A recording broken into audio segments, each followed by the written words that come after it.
இங்க பாரு பாட்டி, எல்லாத்துக்கும் காரணம் நீதான். பேசாம வா சொல்லிட்டேன். அவங்க என்னடா பண்ணுவாங்க? உங்க அக்காவும் மாமாவும் ஒண்ணு சேரணும்னு நினைக்கிறாங்க. அதுல என்ன தப்பு இருக்கு? அதுக்கு எதுக்கு ஜோசியர் கிட்ட கேட்கணும்? அக்கா கிட்ட கேட்டு அந்த ஆளு எங்க இருக்காருன்னு தெரிஞ்சா போதாதா? எதுக்கு? அவன் எங்க இருக்கான்னு தெரிஞ்சு அருவாலை எடுத்துட்டு போய் வெட்டுறதுக்கா? சாச்சா, இப்ப அப்படிலாம் இல்லம்மா. அன்னைக்கு ஆதி சார் சொன்னதுல இருந்து எனக்கு அந்த ஆள் மேல இருந்த கோவமே போயிருச்சு.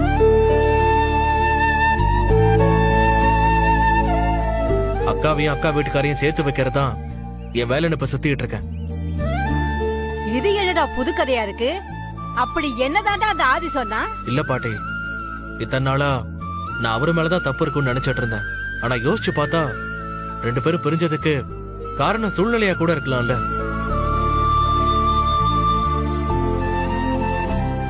இந்த உலகத்துல நல்லவங்க கெட்டவங்கன்னு யாருமே இல்ல, எல்லாமே சூழ்நிலையை பொறுத்துதான்னு அக்கா அடிக்கடி சொல்லும். அந்த மாதிரி அவருக்கு அன்னைக்கு என்ன சூழ்நிலைன்னு தெரியாதுல்ல. அக்கா, உன் ஹஸ்பண்ட் எங்க இருக்காருன்னு சொல்லுக்கா, நான் போய் பேசி பாக்குறேன்.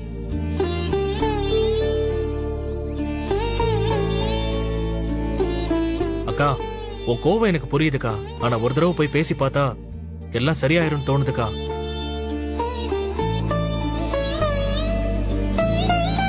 அக்கா, உனக்கு என் மேல நம்பிக்கை இல்லைன்னா சொல்லு, நான் ஆதி சாரை கூட்டு போய் பேசுறேன்.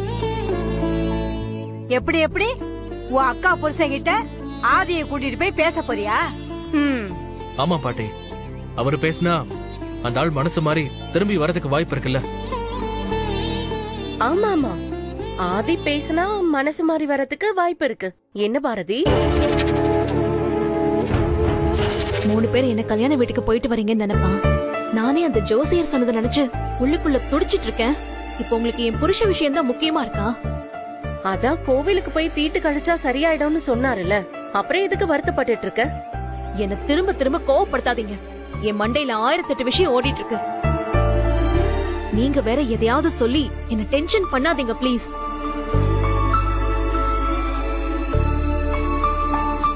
மனோ, காலையில உன்கிட்ட நான் என்ன சொன்ன ஞாபகம் இருக்கா இல்லையா?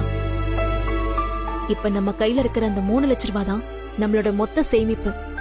அதை எடுத்துட்டு போய் கேண்டீன் கான்ட்ராக்ட முடிச்சாதான் அடுத்த மாசம் நம்ம வீட்ல சாப்பாட்டுக்கே வழி.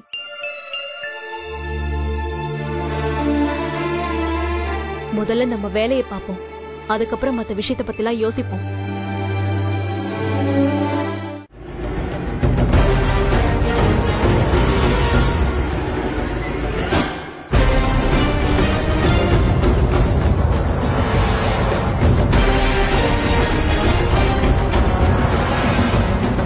அங்கிள் போதும். சரி, நானும் சாப்பிட்டு முடிச்சிட்டேன். சரி வா, ஹேண்ட் வாஷ் பண்ணிட்டு வந்துடலாமா? ஹேண்ட் வாஷ் பண்ணிட்டு வந்துடுறோம். நீங்கள் சாப்பிடுங்க. வா வா வா.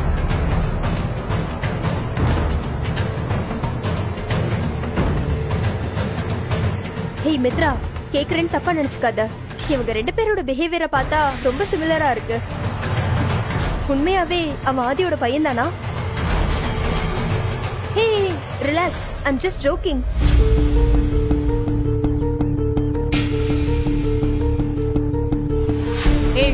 என்னடி இது? எதை வச்சு கிண்டல் பண்றதுன்னு விவசாய இல்லையா? சாரி மித்ரா, நான் சும்மா ஒரு ஃபண்டுக்காக தான் சொன்னேன்.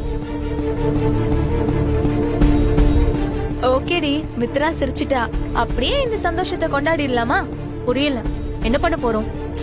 வெயிட், தெரியலையே. சரி மித்ரா, அப்ப நாங்க கிளம்புறோம்.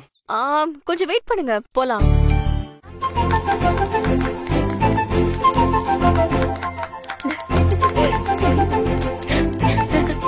மித்ரா, ஆதி, நீங்க 2 பேரும் ஒன்னா சேர்ந்து இந்த கேக்க கட் பண்ணணும்.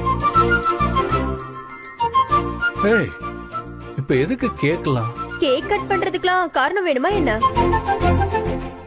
ரொம்ப நாள் கழிச்சு நாங்க மீட் பண்ணிருக்கோம். அதுவும் உங்க 2 பேரையும் ஜோடியா வேற பாத்துருக்கோம். இதெல்லாம் ஒரு மெமரிஸ் தானே, அதான் கேக் வெட்டி செலிப்ரேட் பண்றோம். சரி, என்னமோ சொல்றீங்க. வெட்டுறோம் வெட்டுறோம். இந்தாடி. ஆண்டி, கட் பண்றேன் ஆண்டி. அங்கிள் ப்ளீஸ் அங்கிள், நான் கட் பண்றேன்.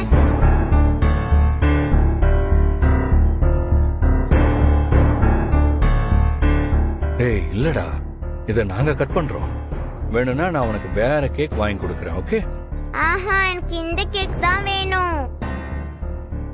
அதுவும் இப்பயே எனக்கு வேணும். ஹே, அதான் சொல்றோம்ல, உனக்கு வேற கேக் வாங்கி தரோம். ஓகேவா? இது கூட தர மாட்டேன். நான் தான் இந்த கேக்க கட் பண்ணுவேன்.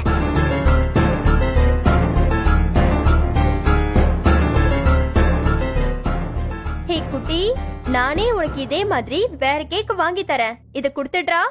எனக்கு இதுதான் வேணும். அப்புறம்னா நீங்க எல்லாரும் போயிடுவீங்க. அதனால நான் இப்பவே கட் பண்ண போறேன்.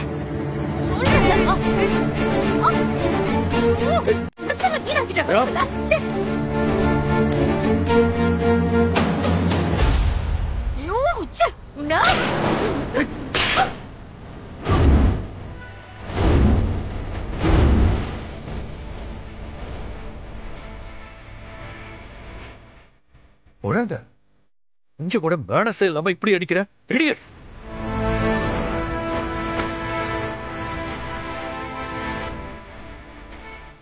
குழந்தைகிட்ட எப்படி நடந்துக்கணும் கூட தெரியல உனக்கு.